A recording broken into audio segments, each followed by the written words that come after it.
నేనేమంటున్నానంటే వక్స్ బోర్డుల్లో ఇంతకుముందుకు ఇప్పటివరకు మన కంట్రీలో ఉన్న వక్స్ బోర్డుల వల్ల ఇంతకుముందుకు ఇండియాలో ఎవరైతే ఎక్కువ లాభం పొందారో ఆ లాభం జరిగిన ఇప్పుడు వక్స్ బోర్డు బిల్లు సవరించడం వల్ల వాళ్ళకి నష్టం జరుగుతుంది. అయితే వీళ్ళు విదేశాల్లో ఉండి మెయిన్ క్యారెక్టర్ అన్నట్టు విదేశాల్లో ఉండొచ్చు నాకు తెలిసి. ఇక్కడున్న వాళ్ళని కొంతమంది ఉగ్రవాదులను పోషిస్తూ ఇక్కడున్న వాళ్ళని ఉగ్రవాదులను కొంచెం పోషిస్తూ ఉంటారు. వాళ్ళు ఇండియాలోనే ఉంటారు.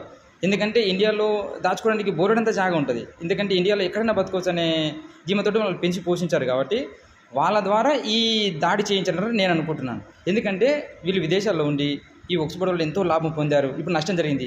అయితే నష్టం జరిగింది కాబట్టి మళ్ళా ఇటువంటి చర్యలు జరిపితే ఏమైతుందంటే వేరే కంట్రీ నుంచి మనం డైవర్ట్ అవుతాం కాబట్టి పాకిస్తాన్ మీదనో ఎవరెవరి మీదనో మన పక్క దేశం అదే కాబట్టి మ్యాక్సిమం దాని మీదనే వాళ్ళే చేశారని అనుకుంటాం. కానీ వాళ్ళు చేసడానికి రుజువులు సాక్ష్యాలు ఇంకా నిరూపణ కావాలి కాబట్టి అన్ని రకాలుగా ఎంక్వైరీ చేసి ఎవరు చేశారనేది తెలుసుకొని అంటే ఈ కోణం వైపు ఎక్కువ ఆలోచించాలి. ఎందుకంటే వక్ఫ్ బోర్డు వల్ల వాళ్ళకి ఎక్కువ బెనిఫిట్ ఉంది. ఇండియాలో ఉన్న జాగాల వల్ల కొన్ని కోట్ల విలువ ఉంది కాబట్టి ఇప్పుడు ప్రజెంట్గా దీనివల్ల వాళ్ళు ఎక్కువ లాభం పొందారు కాబట్టి మ్యాక్సిమం వీళ్ళు ఎవరు విదేశాల్లో ఉండి రన్ చేస్తుంటారు. నాకు తెలిసి అది అరేబియన్ కంట్రీస్లో ఉన్నారా, ఇరాక్లో ఉన్నారా, పాకిస్తాన్లో ఉన్నారా, వేరే కంట్రీలో ఎక్కడున్నారో వాళ్ళు ఇక్కడ ఉన్న వాళ్ళని కొంతమందిని పోషించి మన ఇండియాలో ఉన్న ముస్లిమ్స్ని ఉగ్రవాదులుగా తయారు చేసి కొంతమందిని, అందరినీ కాదు కొంతమందిని ఇట్లా తయారు చేసి వాళ్ళ బెనిఫిట్ కోసం వాళ్ళ ప్రయోజనం కోసం కొంతమంది ఉగ్రవాదులను ఇట్లా వాడుకొని అమాయక ప్రజలను రెచ్చగొట్టి వీళ్ళ ద్వారా ఈ దాడి చేయించారని నేను మ్యాక్సిమం అనుకుంటున్నాను.